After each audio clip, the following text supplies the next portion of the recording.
ঈদুল ফিতরের যে সুন্নতগুলি রয়েছে সকলে এই সুন্নতগুলি মেনটেন করে চলবো ইনশাআল্লাহ। ঈদুল ফিতরের 10টি সুন্নত রহিয়াছে। এই 10টি সুন্নতের কথা আপনাদের সামনে শেয়ার করব ইনশাআল্লাহ। আমরা প্রত্যেকে এই সুন্নতগুলি আমরা মেনটেন করব এবং ফলো করব ইনশাআল্লাহ। তো আমরা ঈদুল ফিতরের দিন সকালবেলা ফজরের নামাজ পড়ে আসবেন। আসার পরে আমরা সকাল সকাল ফজরের নামাজ তো জামাতের সাথে আদায় করলেন। এরপরে আমরা আমাদের যে সুন্নতগুলি রয়েছে, 1 নাম্বার যেটা সকাল সকাল গোসল করা। ঈদুল ফিতরে, বিশেষ করে ঈদুল ফিতরে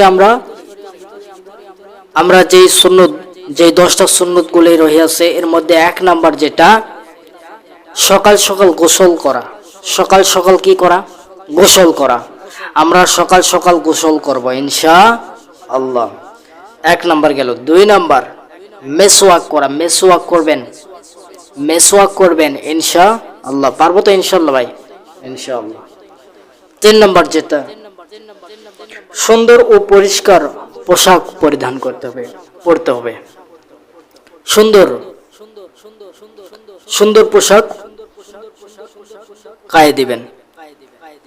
এরপর 4 নাম্বার যেটা সুগন্ধি ব্যবহার করবেন। বলে আমরা জানলাম 4টা। 1 নাম্বার মনে রাখবেন, 1 নাম্বার সকাল সকাল গোসল করা। সকাল সকাল গোসল করব ইনশাআল্লাহ। 2 নাম্বার যেটা মেসওয়াক করা, মেসওয়াক করবেন। 3 নাম্বার যেটা সুন্দর ও পরিষ্কার পোশাক পরবেন। পোশাক পরা, সুন্দর ও পরিষ্কার কি পোশাক পরা। এরপর সুগন্ধি ব্যবহার করা। সুগন্ধি, আতর, কথা বুঝতে পারছেন? সুগন্ধি ব্যবহার করবেন। এরপরে 5 নাম্বার যেটা সদকাতুল ফিতর আদায় করা। সদকাতুল ফিতর আদায় করা, এটা আদায় করবেন ঈদের নামাজের আগে। কথা বুঝতে পারছেন? 6 নাম্বার যেটা ঈদুল ফিতরের নামাজের আগে কিছু খাওয়া।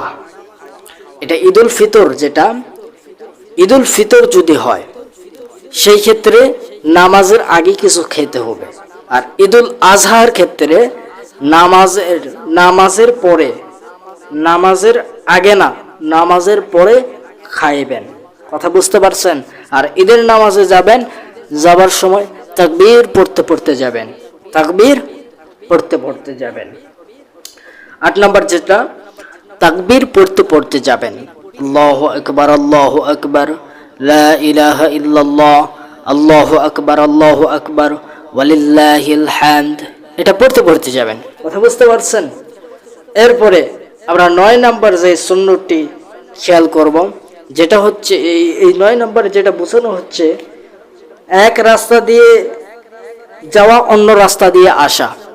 এক রাস্তা দিয়ে ঈদুল ফিতরের নামাজের জন্য যাওয়া, অন্য এক রাস্তা দিয়ে আবার আসা।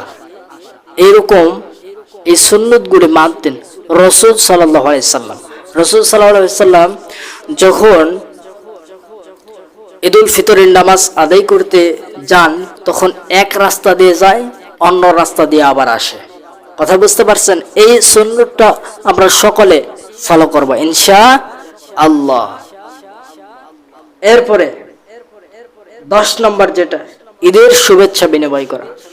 ঈদের শুভেচ্ছা বিনিময় করা। আমরা জানলাম আজকে 10টি বিষয়, 10টি সুন্নত আমরা জানলাম। আল্লাহ পাক আমাদের সকলকে আমল করার তৌফিক দান করুক, বলেন আমিন। তাহলে 1 নাম্বার কি, আবার রিপিট করতেছি, 1 নাম্বার কি সকাল সকাল গোসল করা। 1 নাম্বার যেটা ফজরের নামাজ পড়তে গেলেন, ফজরের নামাজ পড়ে আসার পরে আপনি গোসল করলেন। সকাল সকাল গোসল করতে হবে। অনেকে আছে সকাল সকাল গোসল করে নাই, এদিকে ঈদের জামাত শুরু হয়েছে, এমত অবস্থা সে এই বেটা কি করছে, পরে যাইতেছে, জামাতও 1 রাকাত পায়, 1 রাকাত পায় না, ঈদের নামাজেও লেট করে, আছে না নাই?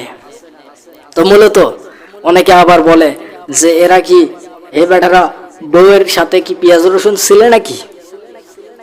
দেখছেন কারবারটা করছে কি? তো মূলত দেখেন, সকাল সকাল গোসল করবেন আর মেসওয়াক করবেন।